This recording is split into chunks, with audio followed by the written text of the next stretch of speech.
In this video, we are going to look at some of the key proposals of the new National Education Policy 2020. On July 29th, the Union Cabinet approved a new National Education Policy after a 34-year gap. Previously, it was known as National Policy on Education, NPE, which was approved 34 years ago in 1986. It got further modified in 1992.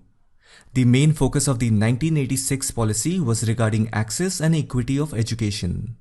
Access means the availability of education, and equity means fairness because there are people who are more disadvantaged than others when it comes to having access to education.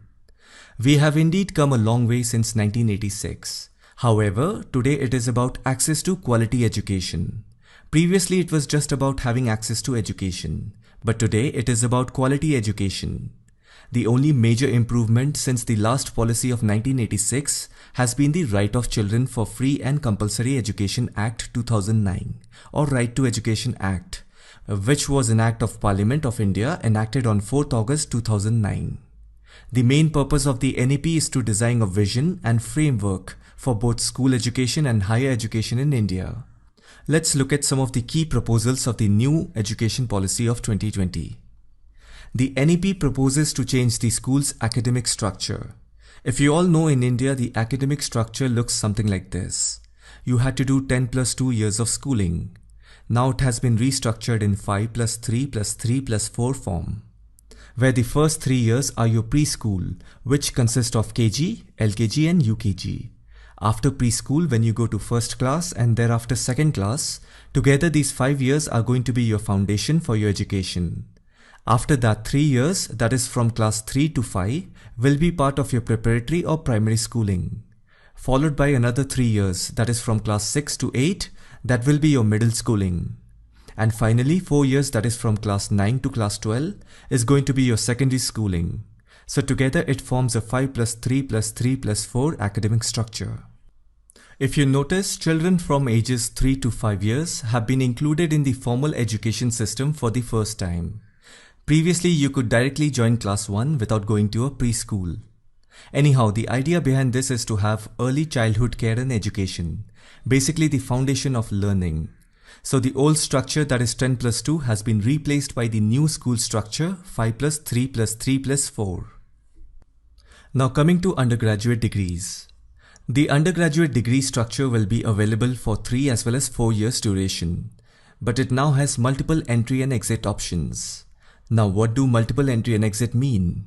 For example, if a student chooses to leave the degree at any point during the course of the period, they have the option to return and start where they left. They will not be required to start from their first year of undergraduate courses again. Along with multiple entry and exit options, a student will also receive appropriate certificates.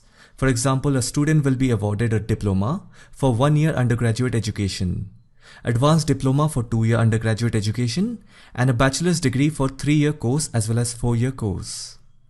As per the new policy, the undergraduate degree program will be credit-based. In a credit-based academic system, 1 credit might be equivalent to 1 hour of teaching, lecture or tutorial, or 2 hours of practical work or field work or so.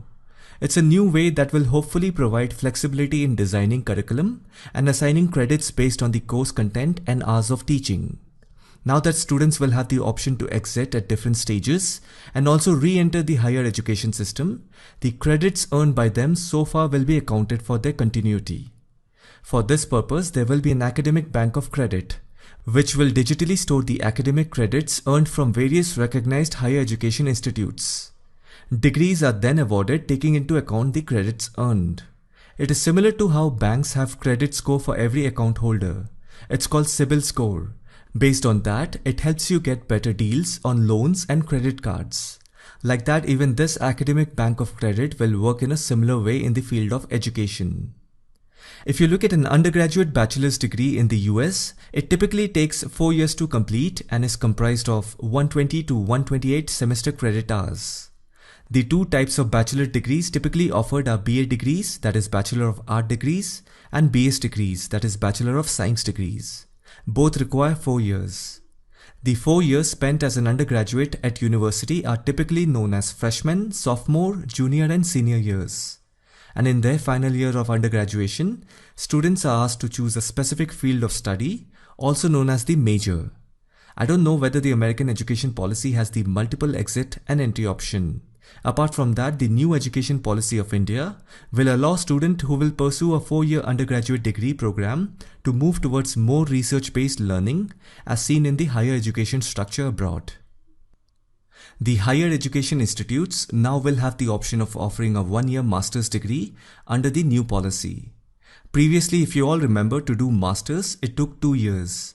It still exists, but now the second year of your master's degree will focus on research for those who have completed an undergraduate degree of 3 years. And for those students who have completed 4 years of undergraduate degree program with research, they will have their master's degree in 1 year. So basically, if you did a 3-year undergraduate degree like BCom, BSc, BA, etc., your master's will be for 2 years. But in that, the second year will focus on research. That means 3+2 structure will be for you if you did a 3-year undergraduate degree.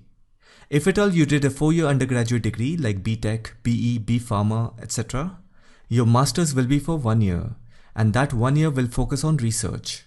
That means 4+1 structure will be for you if you did a 4-year undergraduate degree.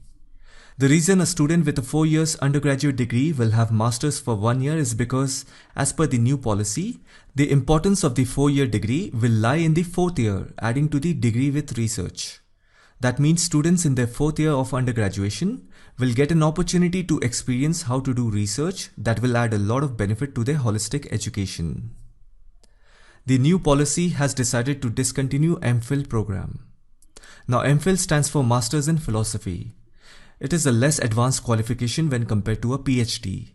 I don't mean any disrespect, it is still a legitimate higher degree qualification, but you can finish MPhil in 2 years' time, whereas a PhD takes at least 3 years' time. Plus, an MPhil dissertation is normally shorter than a PhD thesis.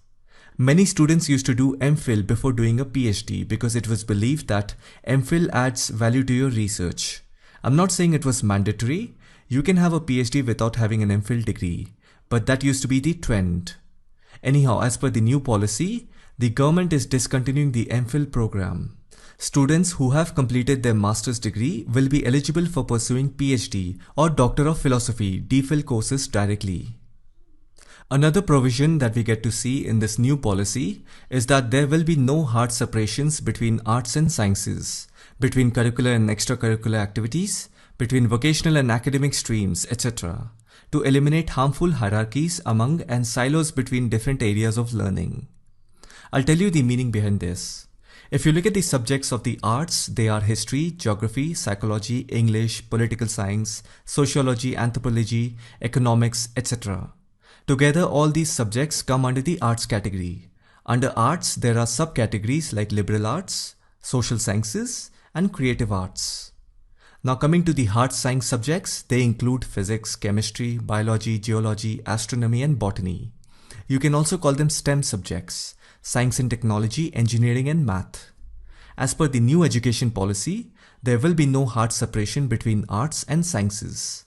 I don't know whether you are aware of this, but in recent times, there is somewhat clash between soft science and hard science.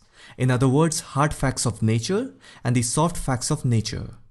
The social scientists believe in something which the doctors and hardcore scientists don't believe in. They don't agree with it, and vice versa. There are always these contradictions between both the parties. In recent times, it has grown a lot. In the Western countries, the differentiation has turned into people voicing their opinions in the form of national debates, protests, and riots in college campuses. It has turned into anarchic movements. Today, these things spill over from college campuses to the real world very fast because of social media. It is a nightmare for any government. And not to forget, some harmful forces and organizations might take advantage of this situation in creating a civil war. So anyhow, through this policy, the government doesn't want to facilitate chaos. That is why at the academic level, it wants to reduce that barrier between hard science and soft science, so that it reduces the likeliness of developing toxic ideologies. Apart from that, this holistic approach is aimed to ensure the students' overall development, where they not only learn what's in their syllabus, but also learn essential life skills. The overall picture is still unclear regarding how it will be combined. The teachers will have great responsibility in giving enough clarity and should be educated enough to handle this change. That is how this multidisciplinary approach to education across the sciences, social sciences, arts, humanities, and sports will help create well-rounded citizens. So these are some of the key changes of the new National Education Policy 2020. The ministry feels that an increase in government funding of education to 6% of GDP will be sufficient to cover the financial implications of the NEP. Currently, India spends 3% of its total GDP on education as per the 2018 economic survey. Only time will tell how this policy will roll out, but the fact remains that India desperately needed a policy change in the education domain. It came after 34 years. So hopefully this will be a beginning of the much needed transformation.